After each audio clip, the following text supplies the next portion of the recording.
Mula sa video na yun, nakita natin ng maraming iba't ibang mga bagay mula sa matatandang pag-aaral noong panahong iyon. Ngunit napakaugnay nila ngayon, at napansin mo kung paano ito nagtapos kasama ang talatang iyon mula sa Deuteronomy na nagsasabing darating ang araw. Kapag ang epekto ay nararamdaman mo mula sa mga bagay na ito, at kaya ang nangyari noon ay nagpuno ng mga mangkok. At ngayon nakikita natin sa kasalukuyang panahon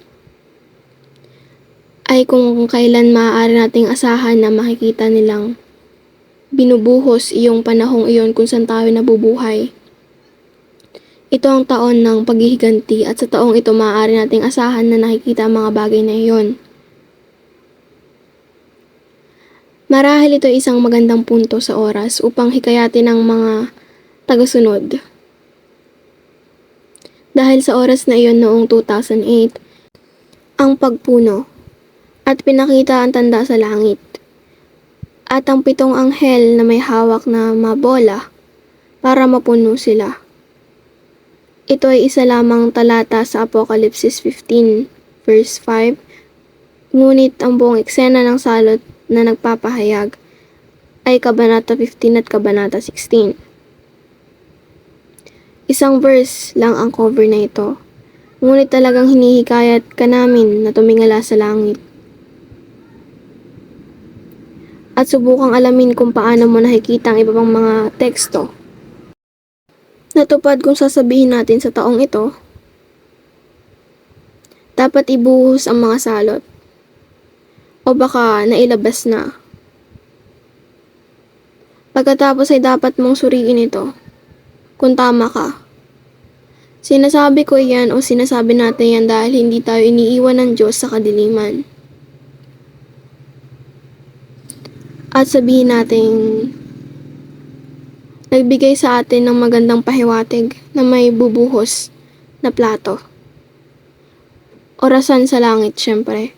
Lahat ay ginagawa ng Diyos. Ginagawa niya ayon sa isang tiyak na plano ng oras. Kaya pinag-aaralan din natin ito para makakuha ng karagdagang detalye at unawain ang bagong impormasyong ito.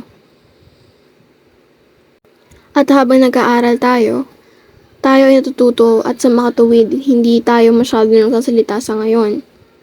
Kasi natuto din tayo pero kaya mo rin gawin. Kung ito ay sinasabi sa Revelation 16 na ang mga anghel ay lumabas sa templo sa langit, pagkatapos ng maraming video, dapat mong alamin kung nasa ng templo sa langit at kung may nagbibigay ng salot sa mga anghel. Kung gayon, kailangan mo ng kamay ng isang makapangyarihang tao sa langit para malaman mo kung saan titingin. Sabihin ko pagkatapos ng Mayo 28. Dahil dapat itong mangyari sa taong ito ng paghiganti.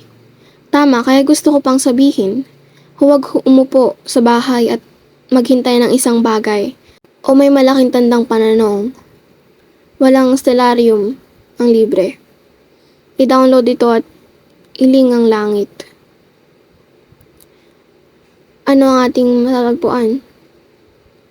Mangyaring maging aktibo at subukan ito. At isa pang bagay na inilabas sa video na iyon ay kung paano ang Orion na nag-aaral tayo noon ay kinumpirma ng langit. Partikular na ang araw at ang buwan. At dahil una, naintindihan natin ang timing mula sa orasan, ang Orion clock. At pagkatapos ay nakita natin kung paano ito nakumpirma ng mahusay na tanda. Ang mas malaking kahanga-hanga sa partikular na petsa ng orasan at nakita din natin kung paano nagkaroon ng lunar eclipse. Sa isa pang petsa sa orasan, ang petsa ng ika-5 salot, ang upuan. Kung saan upang kadiliman sa upuan ng halimaw na nakita natin sa video, nilalarawan nito kung paano ito ilarawan. Itinuro ni Pope Francis at iba pa Iyon ay isang makalangit na paglalarawan kung ano ang nakikita natin. Nangyari sa mundo ngayon. Kung saan talaga nakikita natin, nakaupo si Pope Francis at sinulat ang halimaw na ito. Kasama ang 10 sungay nito at 7 ulo. Sa unang pagkakataon sa kasaysayan, nakita natin ang lahat ng mga elementong iyon na nagsama-sama.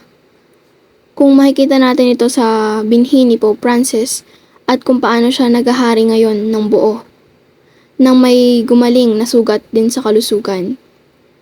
Pagkatapos ay maaari mong asahan kung ito ay isang pagbuhos ng mga salot na binhi ni Pope Francis.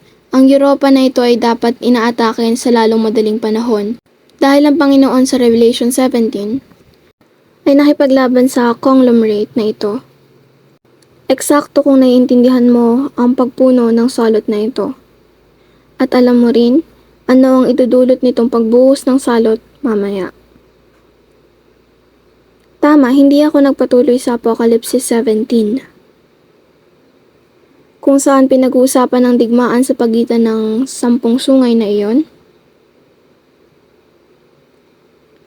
at ang tupa.